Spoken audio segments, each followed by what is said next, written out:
Welcome. Today we're going to show you how to start keto correctly, and this is for beginners. What are we trying to do? We're trying to switch what your body is running on as far as fuel-wise. So we want to switch from burning sugar fuel to fat fuel. There's this one hormone called insulin, which is the key to determine whether you're going to burn fat or burn sugar. So you want to keep it low to burn fat. When it goes higher, your body will burn sugar. Very simply, lower your carbs and eat less meals. That's different than lowering your calories. Now, by eating less meals, you are going to lower your calories, but that's not the goal. You could actually eat larger meals, just not as frequent. Why is it a good idea to eat less frequent meals? Because every time you eat, you trigger insulin. Every time you eat carbs, you trigger insulin. So we're just trying to lower this insulin. The combination between these two are very, very powerful. So what are you going to eat in a meal? Well, first thing, you have to eat low carbs. So you want to cut down all your carbs. That includes sugar, and I'm talking about honey, agave nectar, brown sugar, white sugar, date sugar, all sugar. You can replace it in various recipes with what's called sugar alcohols. I put some links down below of examples of that so you can learn about that, but there's these sweet alternative sugar sources that you can use. So that means that when you go buy food, you have to start reading the labels and looking at the sugar content. You want it as close to zero as possible. You want to avoid fruit, except for berries. There's 3 berries: raspberries, strawberries, and blackberries. You can have those in small amounts, but no other fruit, especially apples. Grains like wheat flour that they make breads, pasta, cereal, crackers, biscuits, you want to avoid that. But guess what? There's a substitute. People use almond flour to make all sorts of things, from pizza crust to bread to you name it. So there's a lot of recipes that you can use as an alternative grain. Avoid starches like potatoes. But guess what? There's all these recipes that you can make out of cauliflower that is very similar to the starches, not identical, but you can make things that are very close to tasting like mashed potatoes. You can even make a cauliflower crust for your pizza. It's quite good. Now, when I say cut out all the carbs, there's an exception: vegetables. In fact, you want to consume more vegetables, at least 7 cups, even more. That could be salads or other types of vegetables like bell peppers, like cabbage, like broccoli, like kale, Brussels sprouts. And at this level that I'm teaching you, you can even do carrots and tomatoes, beets. Don't worry about that. You can have those. And the last point about vegetables is that ideally, if you eat them first, it's going to be a lot easier to consume 7 cups than after you have the protein and fat, because this is going to fill you up pretty fast. So I always consume the vegetable first. Now you can consume it at the same time, but just as a strategy to make sure you get enough vegetables in your diet, I like to consume these first, because very few people consume enough vegetables. And one last point, vegetables provide 2 things. They provide food for your microbes that then help your blood sugars and help give you energy. Also, they provide a lot of nutrients like potassium and magnesium and even vitamin C. Because what are we trying to do? We're trying to do keto correctly. And by correctly, I mean healthily. Okay, number 2, moderate protein. Not massive amounts like in the Atkins diet, but moderate amounts. That could be, depending on your size and your metabolism and your age, between 3 and 8 ounces. Maybe you're 18 years old and you work out hardcore. You're going to need maybe more protein. So rather than have a little scale and measure it, just consume protein the size of the palm of your hand. Maybe a little bit more, a little less, okay? Just to kind of keep it really simple at this level.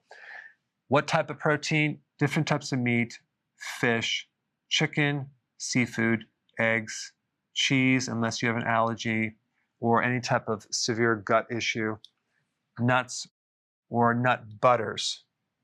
Also make sure that if you buy peanut butter or whatever, you read the ingredients to make sure it doesn't have added sugar. You don't want to add sugar to any of these, because sometimes when you have like deli meats, they have dextrose in there or extra sugar. If you're having bacon, they have extra sugar added. You preferably keep the sugar away from your protein. All right, with the protein, as far as the order of when you eat it, you just ate your vegetable, your salad. Now you start with your protein. The key with the protein is not to consume lean protein or low-fat protein. Try to consume protein that has more fat. Why? Because that's going to help your insulin levels. When you consume protein that's very low fat and lean, as in like powders, especially like whey protein powder, you majorly increase insulin versus consuming fattier meat or fattier fish or like brie cheese, which has more fat. So that's a really key point about protein. All right, the third thing is that you're on a higher fat diet. Now, when we talk about higher fats, mainly we're talking about the calories.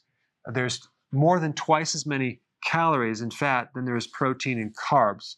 So based on calories, it would be a higher fat diet. So I'm not going to say anything more to confuse you on that point. But realize that when you're consuming the protein, guess what? You're consuming a lot of the fat in your diet already because protein always comes with fat. But you may add some additional fats. Let's say some avocado, butter to cook your food in, or let's say you melt the butter on your vegetables, which is a good idea because the veggies have certain fat-soluble natural chemicals in there that are good for you, even antioxidants. They're called phytonutrients. And adding oil to your salad, whether it's olive oil or butter over your vegetables, will help you extract those nutrients out of that meal. That's why it's good to combine these things right here. Olives or olive oil is very, very good. Coconut oil is actually also pretty good. And of course, some of these are in the fat category, like nuts, for example, are half fat and half protein, a little bit of carb. Cheese is protein and fat. Eggs are protein and fat. So a lot of these are fat too. So both of these are kind of a combination. But if you're starting keto, a lot of times people add maybe some nuts or cheese after the meal to be more satisfied. So that's something that they do. And so that's why I said eat this third. But of course, it could be within the meal. Now, there's certain fats you definitely want to avoid. Soy oil, corn oil, canola oil, cottonseed oil, even the safflower oil, the sunflower oil, I would be careful about consuming too much of those. These are GMO. They have chemicals in them. But the problem is they're highly inflammatory. Even though it's a fat, it's the wrong type of fat that you want in your body. And you'd probably see these in salad dressings and many different products like mayonnaise in there. So you're going to have to kind of start reading labels and really get picky on certain things that you're going to be buying. So we talked about generally what to eat, but we also want to talk about eating less meals, right? Less frequent meals. We're going to do intermittent fasting. We're going to combine both of these together to really take that insulin and bring it down to a normal level. So here's the rule of thumb. Don't eat unless you are hungry. Now, let me define hungry, because sometimes you might get a little bit of hunger, but you still feel strong. You still feel fine. Your mood is good. We'll try to push through that, okay? There's also a difference between hunger and also like a habit. People have like a habit of eating all the time, even when they're not hungry, because they feel that they're not as full as maybe they should be. So you don't have to be full all the time. We're talking about hungry. And a true hunger is like, wow, I feel like I really need to eat. I feel a little bit weaker. I feel a little shaky. I'm starting to notice I'm a little bit more irritable. Okay, that is what we're talking about, not some little temporary hunger. Number two, ideally, you want to skip the breakfast. You can do this on a gradual level where you keep pushing your breakfast later and later and later, or just cut it right out and just skip breakfast. Instead, have your coffee with a little butter in it, a tablespoon of butter, and or MCT oil, which will help you greatly in making ketones, which is very therapeutic to your brain, and it will satisfy you. So as you're trying to transition into the state of ketosis, which you're burning fat, because ketones are a byproduct of burning fat, if you add MCT oil, that will give you ketones right away, and it'll make the transition a little more comfortable, especially with your cognitive function. So this is a good idea. And if you did this coffee with these two fats, it's going to be very easy to skip breakfast.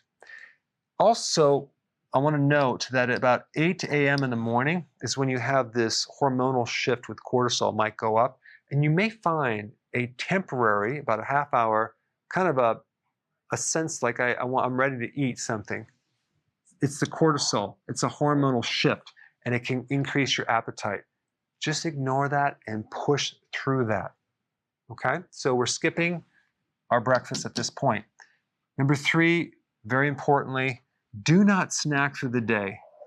That little snack, even though it's low amount of calories, will make you hungry. Eating stimulates hunger, especially if it's in the form of a snack. So just cut out all snacking. It's very, very important. If you get the temptation to snack, just realize that you didn't consume enough fat at the last meal. So the next meal, add more fat to the diet so you can go easily from one meal to the next. So it's important to add more fat to go longer.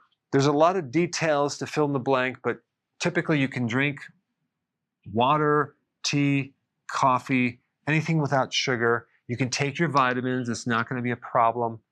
And again, there's a lot of details that I'm not covering, but I'm just giving you the basics. So let's say your first meal is at noon.